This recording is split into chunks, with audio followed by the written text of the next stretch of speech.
Ishe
Afrika yedu, Afrika ichaverenga mirayiro yaMwari ine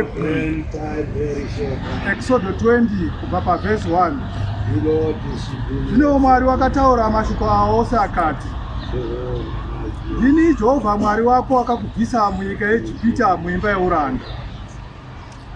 Usava navamwe vamwari kunze kwangu. Usazviitira mufananidzo wakavezwa, kana uri mufananidzo wechinhu chiri kudenga kumusoro, kana wechiri panyika pasi, kana wechiri mumvura pasi penyika. Usapfugamira izvozvo kana kuzvishumira, nokuti ini Jehovha Mwari wako ndiri Mwari une godo, ndinorova vana nokuda kwezvivi zvamadzibaba avo kusvikira kurudzi rwechitatu nerwechina rwavanondivenga, ndichiitira nyasha vane zviuru zvamazana vanondida vanochengeta mirayiro yangu. Usareva zita raJehovha Mwari wako pasina, nokuti Jehovha haangaregi kupa mhosva unoreva zita rake pasina. Rangarira zuva reSabata kuti urichengete rive dzvene. Ubate mazuva matanhatu uite mabasa ako ose, asi zuva rechinomwe iSabata raJehovha Mwari wako. Usatongobata mabasa naro iwe, kana mwanakomana wako, kana mwanasikana wako, kana muranda wako, kana murandakadzi wako, kana zvipfuwo zvako, kana mweni wako uri mukati memasuo ako. Nokuti namazuva matanhatu Jehovha wakaita denga napasi negungwa nezvose zviri mukati mazvo, akazorora nezuva rechinomwe. Naizvozvo Jehovha wakaropafadza zuva reSabata akariita dzvene. Kudza baba vako namai vako kuti mazuva ako ave mazhinji panyika yaunopiwa naJehovha Mwari wako. Usauraya, usaita upombwe, usaba, usapupurira wokwako nhema, usachiva imba yokwako, usachiva mukadzi wokwako, kana muranda wake, kana murandakadzi wake, kana nzombe yake, kana mbongoro yake, kana chimwe chokwako. Kudzai Jehovha! Kudzai Jehovha! Hallelujah!